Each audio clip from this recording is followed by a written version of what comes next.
যারা যারা সঠিক উত্তর দিতে পারবেন জিতে যাবেন এক রাত্রি 2 দিনের জন্য বকখালি ভ্রমণের সুযোগ। বল এখন প্রচন্ড পরিমাণে গরম, বাট নেমেছি, স্নান করছি, মনে হয় না কোনো হোটেল ফাঁকা আছে বলে। বাঙালির ভ্রমণ তালিকায় বকখালি ধীরে ধীরে বেশ জনপ্রিয় হয়ে উঠেছে। কম খরচে সপ্তাহান্তে হাতে 2 রাত্রি 3 দিন সময় থাকলেই আপনি ঘুরে আসতে পারেন বাঙালির জনপ্রিয় এই পর্যটন কেন্দ্র বকখালি থেকে। বকখালি কিভাবে যাবেন, কিভাবে ঘুরবেন এবং এই ভিডিওতে সন্ধান দেব আপনাদের বকখালি সমুদ্র সৈকতের পারে 2টি সুন্দর হোটেলের। এই সব তথ্য নিয়েই শুরু হচ্ছে আজকের এই ভিডিওটি। আর হ্যাঁ, ভিডিওর মাঝখানে, শেষে অথবা প্রথমে একটা প্রশ্ন থাকবে। সেই প্রশ্নের সঠিক উত্তর দিতে পারলে কিন্তু আপনারা খুব সহজেই জিতে যেতে পারবেন এক রাত্রি 2 দিনের জন্য বকখালি ভ্রমণের সুযোগ। আপনারা কিভাবে পৌঁছবেন এই বকখালি? কলকাতা থেকে ট্রেন, বাস এবং নিজস্ব গাড়ি করে আপনারা পৌঁছে যেতে পারেন এই বকখালিতে। যদি ট্রেনে করে আসেন তাহলে শিয়ালদহ দক্ষিণ শাখা থেকে সকাল 7টা 14 মিনিটের নামখানা লোকাল ধরে পৌঁছে যেতে পারেন নামখানা। সেখান থেকে বাসে, টোটো অথবা অটোয় করে সরাসরি পৌঁছে যান বকখালি। এছাড়াও কলকাতা থেকে সরাসরি বকখালির বাস ছাড়ে।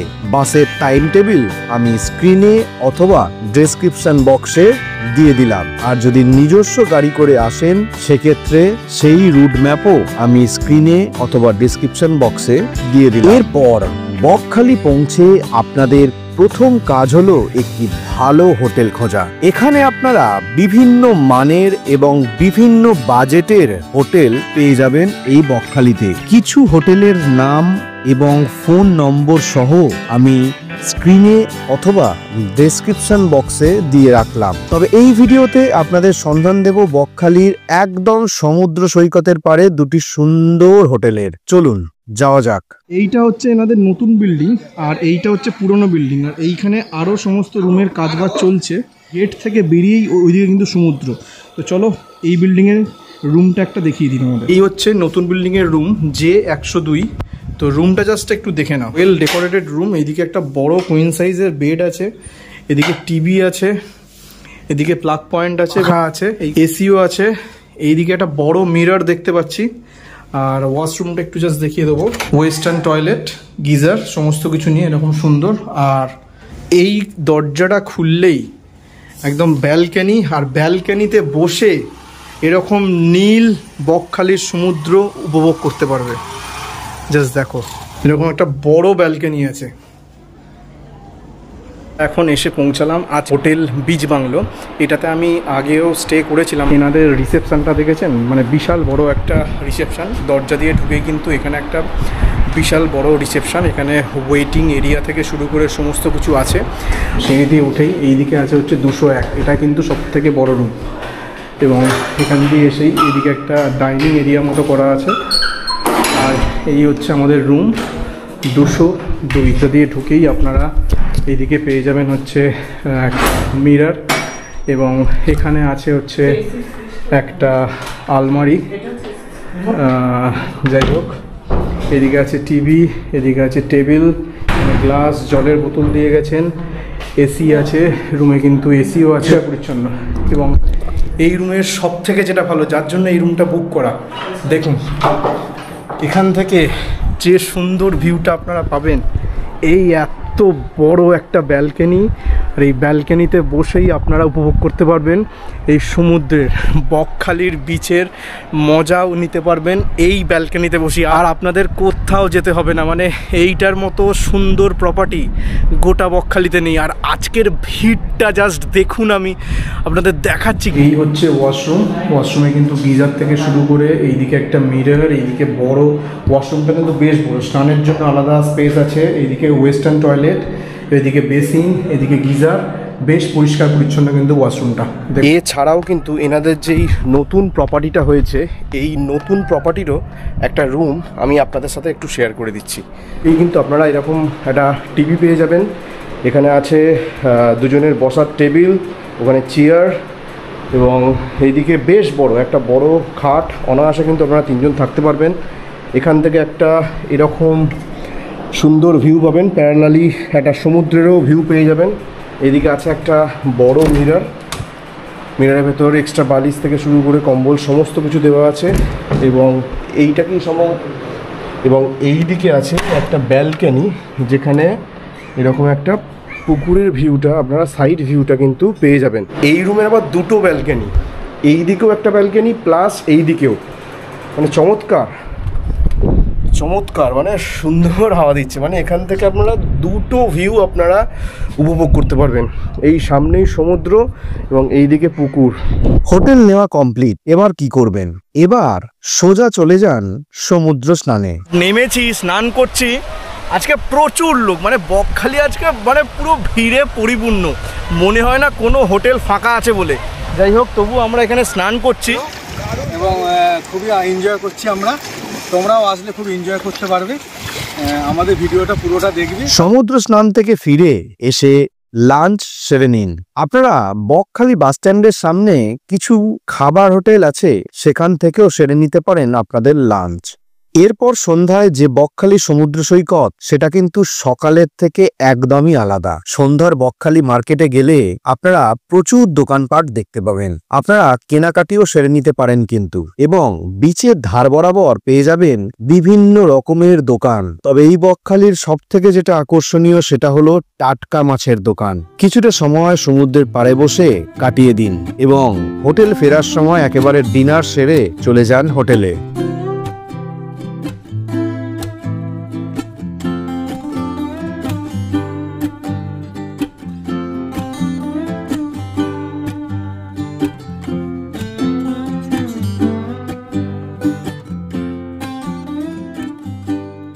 পরের দিন সকালে উঠে সকলে মিলে হাঁটতে হাঁটতে বকখালি বিচের পাড় ধরে সোজা চলে যান বনবিবির মন্দিরে।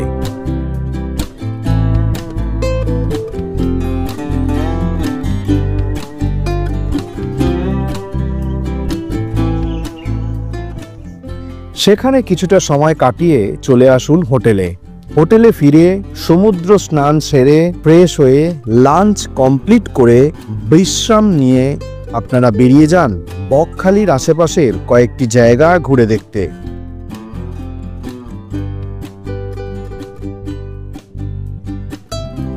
আশেপাশের জায়গাগুলি ঘোরার জন্য আপনারা একটি টোটো ভাড়া করে নিতে পারেন। 400 থেকে 500 টাকার মধ্যে ভাড়া পড়বে একটি টোটোর। টোটো ভাড়া করে প্রথমেই চলে যান ফ্রেজারগঞ্জ। আর এটাই হচ্ছে সেই ফ্রেজারগঞ্জ বিচ, একমাত্র বিচ যেখানে আছে কিন্তু উইন্ডমিল। আমার এই পিছন দিকে দেখতে পাচ্ছ, পুরো এই এরিয়াটা জুড়ে কিন্তু আছে উইন্ডমিল। আর এই যে দূরে বিচটা দেখা যাচ্ছে, এই বিচটাই কিন্তু হচ্ছে কার্গিল বিচ।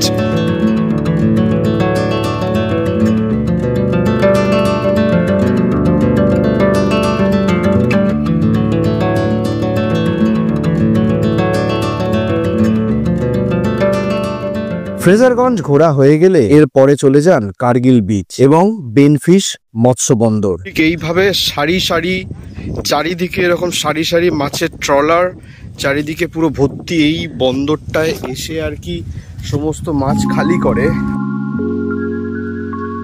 এই জায়গাগুলো ঘোরা হয়ে গেলে সূর্যাস্তের সময় সোজা চলে যান হেনরি আইল্যান্ডে এবং অনেকটা সময় এখানে আপনারা কাটাতে পারেন। আর সূর্যাস্তের সময় হেনরি আইল্যান্ড অসাধারণ লাগে। আমরা এখন হেনরি আইল্যান্ডে আছি, খুবই এখানকার মনোরম পরিবেশ। সব থেকে ভালো হচ্ছে এখানে সি বিচটা একটু ফাঁকা, কিন্তু চোরাবালি আছে এখানে, একটু সাবধানে আপনারা যখন আসবেন একটু সাবধানে থাকবেন। তারপর খুব ভালো এখানে হেঁটে ঘোরার জন্যে, এবং লোক আছে কিন্তু তাও এখানে খুব ফাঁকা। আমার মনে হয় যে আমি রিসেন্টলি যে সি বিচগুলো ঘুরেছি তার মধ্যে এটাই এখন যথেষ্ট ফাঁকা এবং খুব মানে মনোরম, খুব আনন্দ পাবেন এখানে এসে, এবং খুব সুদিং ওয়েদার। কিন্তু এখানে চান করার বা সমুদ্রে নামার চেষ্টা করবেন না, কারণ এখানে চোরাবালি আছে এবং সেটা খুব সাবধানতা অবলম্বন করতে হবে। বাকি খুবই ভালো, এখানে আসুন আপনারা এবং আনন্দ উপভোগ করুন। যে সতর্কীকরণটা আছে, এখানে কিন্তু চোরাবালি আছে, তো অনেককেই দেখছি সেই দিকে সব নেমেছে, বাট এইগুলো কিন্তু একদমই উচিত না। এখানে চোরাবালি আছে, সেইগুলো কিন্তু অবশ্যই মেনে চলা উচিত। তো এখানে এলে কখনোই সমুদ্রে নামার চেষ্টা করবেন না বা বেশি দূরে যাওয়ার চেষ্টা করবেন না। ছানা এইখানে এঁকেছে। আরও আঁকছে, খুব মজা পেয়ে গেছে। এইভাবেই সারাদিন ঘুরে আপনারা কিন্তু চলে আসতে পারেন হোটেলে, এবং হোটেলে এসে আপনারা একটু চলে যেতে পারেন সমুদ্রের ধারে কিছুটা সময় কাটিয়ে সকাল সকাল আপনারা ব্রেকফাস্ট সেরে বেরিয়ে পড়ুন। বকখালি বাস স্ট্যান্ড থেকে বাস ধরে সোজা চলে আসুন কলকাতা। যারা বাসে করে আসতে চাইবেন না, যদি ট্রেনে করে আসতে চান, তাহলে সেক্ষেত্রে বাস অথবা অটো ধরে আপনারা নামুন হচ্ছে নামখানা, সেখান থেকে ট্রেন ধরে চলে আসুন কলকাতায়। আর সর্বশেষ যে প্রশ্নটা, এই ভিডিওতে কতবার এই বকখালি শব্দটা উচ্চারণ হয়েছে, যারা যারা সঠিক উত্তর দিতে পারবেন আপনাদের মধ্যে থেকে 5 জন জিতে যাবেন 1 রাত্রি 2 দিনের জন্য বকখালি ভ্রমণের সুযোগ। আমি কমেন্টে পিন করে দিলাম প্রশ্নটা, আপনাদের সঠিক উত্তরটা আপনারা কমেন্টে তাড়াতাড়ি করে দিন।